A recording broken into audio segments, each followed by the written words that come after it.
no longer be a factor in my race. That's going to be true no matter what they say. But here's the thing. It didn't work for Republicans in 06. Running away from it Bush, didn't right. work for Democrats in 94. It just, it's one of those things you sit there and you say, there's always one person it works for. And so then all these consultants gravitate, look, it worked over here. Yeah. It didn't work for 34 other people. So I don't get it either, because I think what you do is, so one side says President Obama's the problem with the economy, the problem with the gridlock. The other side says, well, you know what? President Obama is a problem. You're right. Well, what does everybody hear? President Obama's a problem. So here you had number one and number two issues are what? The economy and gridlock. We found that over and over again.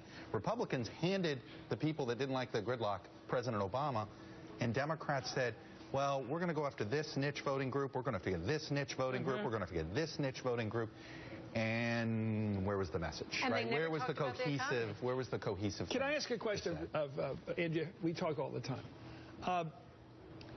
ISIS exists. There's a part of the world right now that's growing, and perhaps into a caliphate of people that are really anti-Western, anti-Israel, but anti-us. They grab our people and they behead them on television. How did that cease to be an election issue? Because somehow, did we change the channel? Did Ebola with 2 victims seem more important to us? I mean, how does that happen? I think it did stay an election issue. I mean, we saw all these closing argument ads. The world's a terrifying place. Be afraid. I sense it's more. It was not a substantive argument. It was a scare tactic by the Republican opponents of Democratic incumbents who tried to focus on ISIS and Ebola in the scariest, most non-factual ways to take the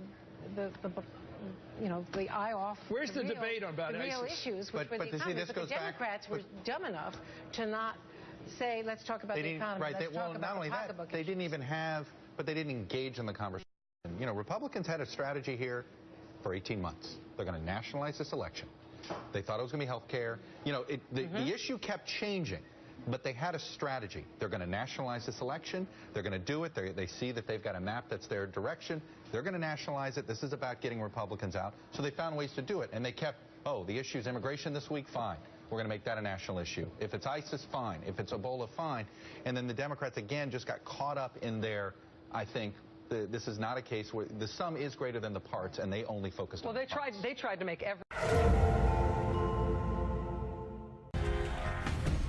Now, if you're really curious about what voters are curious about leading up to Election Day, there's a good chance their Google searches can tell you what information about a candidate is most important to them because they look it up. Google tracked the most popular search items in the last 30 days associated with candidates in states holding the hot contest this year.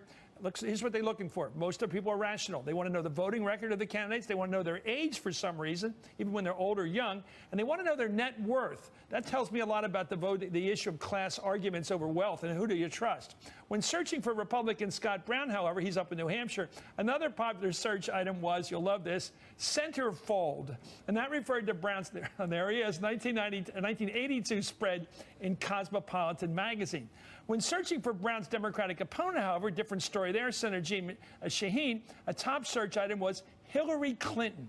Because Hillary Clinton campaigned for Shaheen this Sunday, yesterday. It's also a state where they have an all-female, if you will, cast of top leaders. The governor of New Hampshire, the 2 members of Congress, the 2 U.S. senators are all women. In Iowa, the second most popular Google search term related to Democrat Bruce Braley was chicken dance, referring to the TV ad that the U.S. Chamber is running against the Iowa Democrat. The chicken dance. Bruce Braley claims he's a farmer. We're farmers. So am I. What? We're farmers. So am I. But he's really a trial lawyer. I spent 24 years of my life practicing law. The chicken dance. Braley supported Obamacare. He wants to be our senator. More chicken dance. Shows you the power of advertising to get people curious. That's dangerous if you think about it. Up next, the odds may be long, but there is a way for Democrats, as we've been saying with Steve Kornacki, to snatch victory from the jaws of defeat tomorrow night and keep control of the United States Senate. It means winning 5 highly contested states. We're going to talk about that, and our roundtable tonight is going to be joining us next. You're watching a Hardball up in New York here, the place for politics.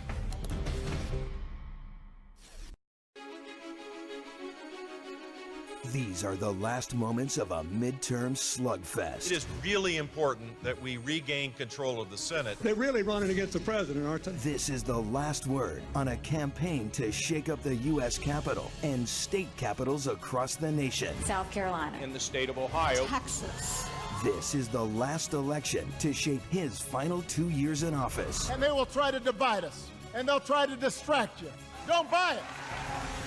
Tonight, Republicans aim to take back the Senate for the first time since the Bush presidency. It will all come down to about a dozen make-or-break races. There is nobody Barack Obama wants to beat worse than Mitch McConnell. The Senate's top Republican could get a promotion, or he could go home if his toughest opponent in decades wins. I don't know whether to call Senator McConnell Senator No-Show, Senator Gridlock, or Senator Shut Down.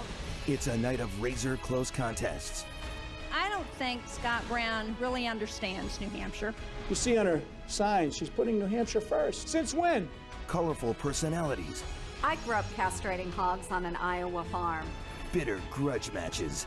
This guy ran away from the state, and he wants his job back? We want to make Florida scot-free. And some of the biggest names in politics poised to run for the presidency. I believe with all my heart that this midterm election is a crucial one. The good thing about this election is it's a really clear choice. This is CNN's coverage of election night in America. The fight for Congress, the battles for governor, and the issues Americans care about most. These races are going to be unbelievably tight. The people are choosing, the world is watching, and anything is possible until the last vote.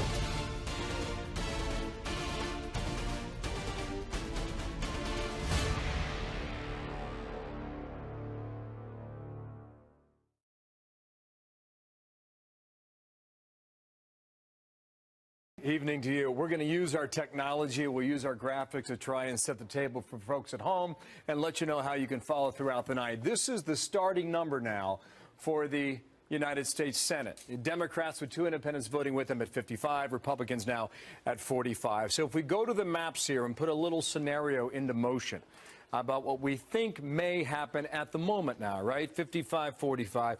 We do believe, right, talking to so many people and seeing a lot of polling over the last couple of months, that West Virginia will go Republican. So too will South Dakota, and so too will Montana. So you've got 3 states there that go from blue to red, and now you're at 52-48. So among the remaining blue states on the map, what do you turn?